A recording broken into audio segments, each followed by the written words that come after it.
Hello guys, welcome to Focus Studies. This is Saket Kumar और आज हम अपना अगला टॉपिक शुरू करने जा रहे हैं हमारे chapter the rise of nationalism in Europe का।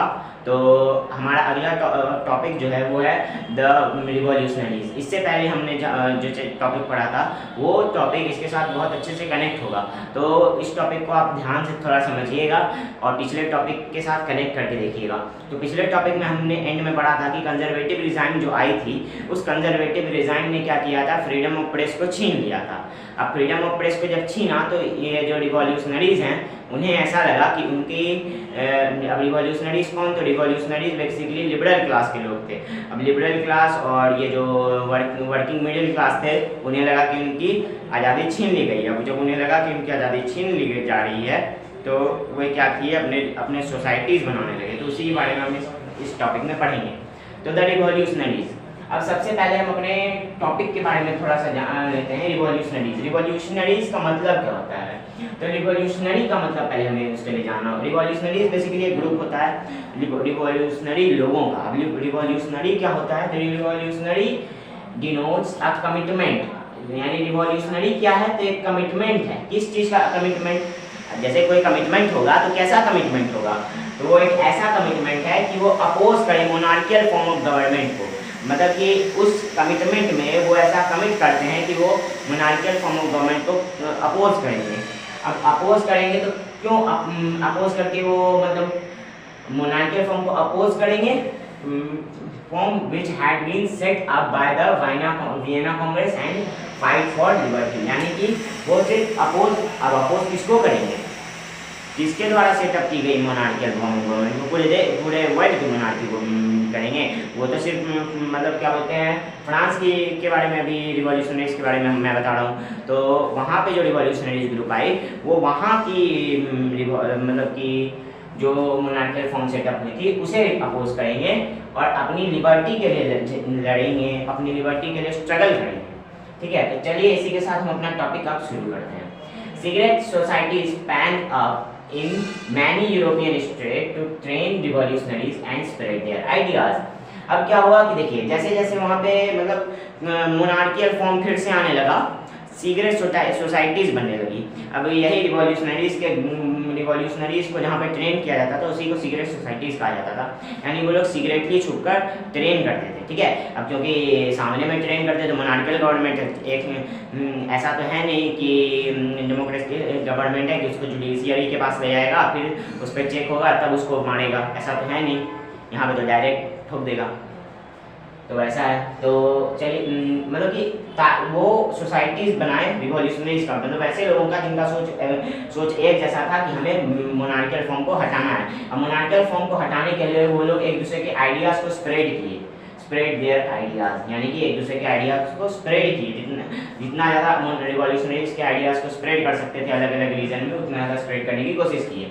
अब इसमें हम लोग ये भी पढ़ेंगे कि कैसे यूनिफिकेशन के लिए ये रिवॉल्यूशनरीज को लगता था कि मतलब कि अगर हमें मोनार्कियल को हमें लिबर्टी लानी है तो मोनार्कियल फॉर्म को हटाना बहुत ज़रूरी है। ठीक है, और उसके लिए यूनिटी भी बहुत ज़रूरी है, यूनिफिकेशन, नेशनलिज्म, ये सब बहुत ज़रूरी है। तो ये रिवॉल्यूशनरीज ग्रुप जो बनाया जाता था उनके हिसाब से नेशनलिज्म जो है वो बहुत ज़रूरी है अगर उन्हें अपने देश में मोनार्कियल फॉर्म ऑफ गवर्नमेंट को हटाना और लिबर्टी लाना है तो। ठीक है, अब हम इस चैप्टर में एक बहुत ही अच्छे पोएट के बारे में जानेंगे जिनका नाम है जिउसेप्पे मजीनी। अब ये सिर्फ पोएट नहीं थे, ये एक रिवॉल्यूशनरी भी थे। ठीक है, अब ये कहाँ के थे? तो ये थे ये क्या मतलब देखिए ये ना इटालियन रिवॉल्यूशन में बहुत ज़्यादा पार्ट लिए थे। ठीक है, इनका जन्म जेनेवा में हुआ था। He was born in Geneva in 1807 और फिर ये सीक्रेट सोसाइटी कार्बोनरी के मेंबर बने। क्या बने? मेंबर। बहुत बार क्या होता है कि कंफ्यूजन हो जाता है, लोग यहाँ पे मेंबर की जगह लीडर लिख देते हैं क्योंकि उन्हें लगता है कि इतना पॉपुलर नेम है तो लीडर हो सकता है। ठीक है, इसलिए अब तो मतलब जिउसेप्पे मजीनी का एक मैं यहाँ पे आपको शुरुआत का बता दिया हूँ कि उनका जन्म कहाँ हुआ, वो किस सोसाइटी में सबसे पहले जुड़े। ठीक है, अब ये बीइंग अ रिवॉल्यूशनरी ये अलग अलग जगह पे रिवॉल्यूशनरी आइडिया फैलाने की कोशिश करते थे और रिवॉल्यूशन लाने की कोशिश करते थे। और उसी तरह से जब वो रिवॉल्यूशन लाने की कोशिश कर रहे थे कहाँ, लिगुरिया में 1831 में, तब क्या हुआ कि उन्हें एक्साइल में भेज दिया, मतलब एक तरह से अरेस्ट कर दिया, ठीक है, कस्टडी में डाल दिया। और उसके बाद जब वो बाहर आए तब उन्होंने 2 और अंडरग्राउंड सोसाइटीज बनाई, जिनका नाम उन्होंने रखा young peace in Marseilles and young Europe in Berlin. अब देखिए उनका मेन था कि उन्हें इटली को सबसे पहले यूनिफाई करवाना है, तो उन्होंने पहले यंग इटली बनाया, कहाँ, तो मार्शलिस में। उसके बाद उन्होंने सोचा नहीं, इटली को सिर्फ यूनिफाई करने से नहीं होगा, हमें पूरे यूरोप को करना पड़ेगा, तो इसलिए उन्होंने फिर यंग यूरोप बनाया बर्लिन में। बर्लिन और मार्शलिस दोनों जगह हैं जहाँ पे इसका फाउंडेशन हुआ था, ठीक है। तो ये दोनों याद कर लिया, फैक्ट है, MCQ में आ सकता है। और फिर आगे क्या है, तो आगे हमें ये पता चलता है कि कैसे, मतलब ये इन्होंने ये दोनों सोसाइटीज़ का फाउंडेशन किया। फिर मजीनी जो है इन दोनों सोसाइटीज़ के थ्रू रिवॉल्यूशन लाने की कोशिश करते रहे, ठीक है। अब मजीनी ने कुछ क्योट्स भी कह दिए थे, उसमें से एक क्योट को हम यहाँ पे पढ़ेंगे। God had made nations to be parallel units of mankind, ठीक है। अब यहाँ पे क्या है, गॉड ने नेशंस को बनाया मैनकाइंड के पैरेलल यूनिट को, मतलब मैनकाइंड के लिए नेशन बहुत जरूरी है, और नेशन जो है वो बिना मैनकाइंड के पॉसिबल ही नहीं है, ठीक है।